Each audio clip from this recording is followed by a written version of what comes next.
Our top story at this hour, China is putting immense pressure on Nepal to accept its COVID-19 vaccines. This is according to leaked documents of correspondence between Nepal's Ministry of Foreign Affairs and the Chinese embassy in Kathmandu.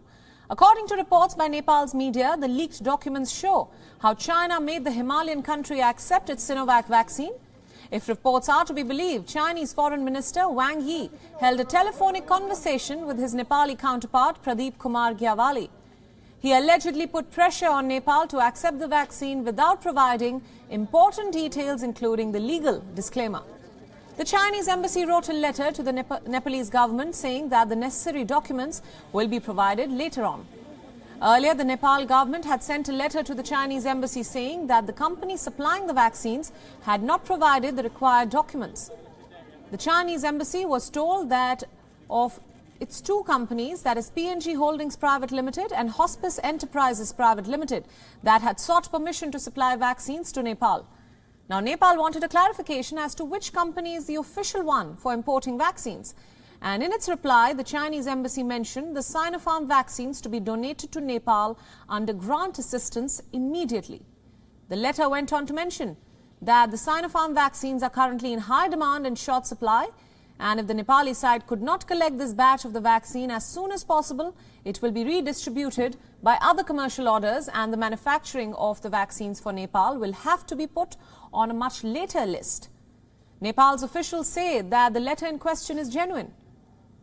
However, the Chinese embassy in Kathmandu is yet to confirm its validity. On January 31st, the Chinese embassy stated that it would provide 300,000 doses of the Sinovac vaccine to Nepal.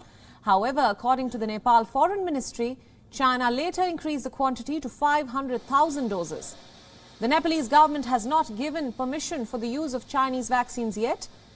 The phase 3 trial of the vaccine in Brazil found that it was only 50.4% effective in tackling the infection.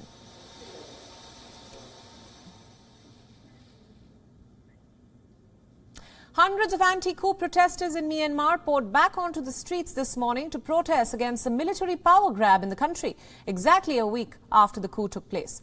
Hundreds of chanting protesters marched on in Yangon, holding the signature red flags of Suu Kyi's National League of Democracy party. Demonstrators held up banners, including some saying, "We do not want military dictatorship." Myanmar is witnessing a fresh wave of civil disobedience as opponents of Myanmar's coup have called for more protests and work stoppages today. Doctors, joined by some teachers and other government workers, are expected to take part in the campaign. This after tens of thousands of people joined the weekend demonstrations against the removal and detention of the elected leader, Aung San Suu Kyi, about a week ago.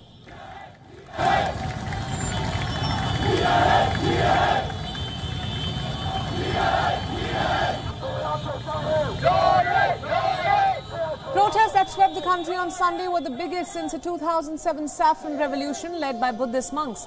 The complete information blackout triggered by a nation-scale internet shutdown fueled more anger among the protesters. The internet services have now been restored, but it clearly failed to stifle the growing outrage at the military's ouster of Aung San Suu Kyi and her government. For a better understanding of the developments in Myanmar, we earlier spoke to journalist Dave Grunbaum from Kuala Lumpur. Listen in. I mean, young people in their late teens and 20s have generally been the people who've led these protests against the military in Myanmar. I mean, you go back to the 1988 student demonstrations that were violently crushed by the military. Those people are some of the most respected in the country still. Now a new generation is making their voices heard, but they're bringing in people from all different generations with them. But one of the signs I saw in the demonstrations stuck out. It said, "You picked the wrong generation." A clear message to this new junta that this young, savvy, tech-savvy generation does not want to live under military rule like their parents and grandparents did. WION World is now available in your country. Download the app now and get all the news updates on the move.